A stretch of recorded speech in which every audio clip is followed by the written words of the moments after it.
What are you two up to? Me and B-Man are watching old Titantrons. Can I join? I can show you my favorite Tron. No way. Not after last time. Oh, come on. I brought ice cream. We will allow this. For this time. Alright, you guys ready for the best Titantron ever? Wait, it's B-Man's turn, alright? He's a man. You know, I never realized you were such a big fan of William Regal, B-Man. Yeah, who cares? Let's watch a real man's Titantron.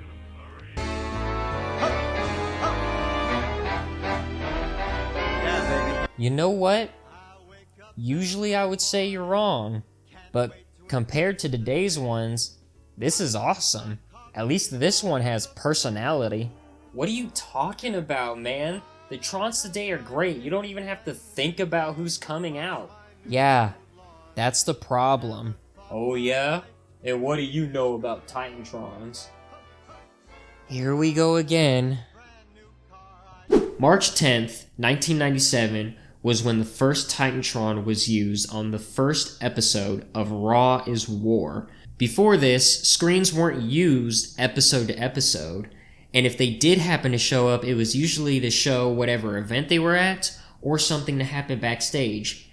In fact, in the very first iteration of Raw, there were no screens at all. It slowly evolved from the giant Raw logo, and as I said before, in early 1997, the Titantron was born, and has since changed a lot in the past 30 years. In 2002, the set changed from grunge to industrial, along with a good old Titantron and what I will call a banner screen below it.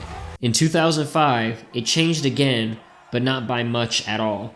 And in 2008, it changed again, but this time with a much bigger Titantron and more cohesive banner screen.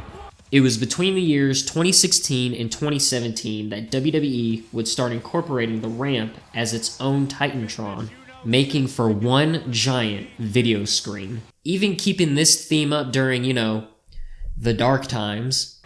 Sometime around 2021, they started with an even larger Titantron by getting rid of the banner screen and opting for one giant screen all the way to the floor.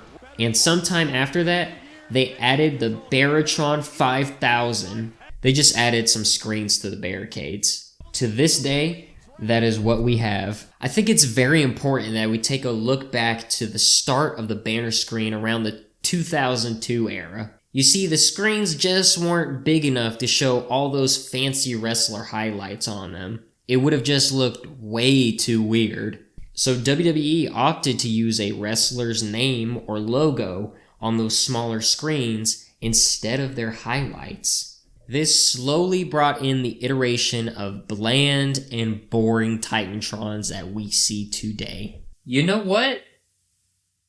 I actually agree with you this time. With just names and logos plastered all over the Titantron, it's hard to get a grasp of who a wrestler is at first glance. Sure, it may give a feel, but that's about it. Vibe check! Gone are the old days of great highlights from the best wrestlers in the world, and here are the new days of squiggly lines and blobs. I hate to say it, but Logan Paul has the best Titantron in the entire company, and it's not even close. A close second is Bronson Reed, who seems to have gotten a brand new custom Titantron for some reason. And sure, it still has his name plastered all over it, but at least it tells you something about him. What does it tell you about him? That he's big! Can you not do that, please? Hopefully WWE is slowly turning the tide when it comes to its presentation, not only with Titantrons, but also with its music. You can check that video out here. Do you like the old Titantrons? Do you like the new ones? Do you think WWE needs to change the Titantrons of today? Let me know in those comments down below.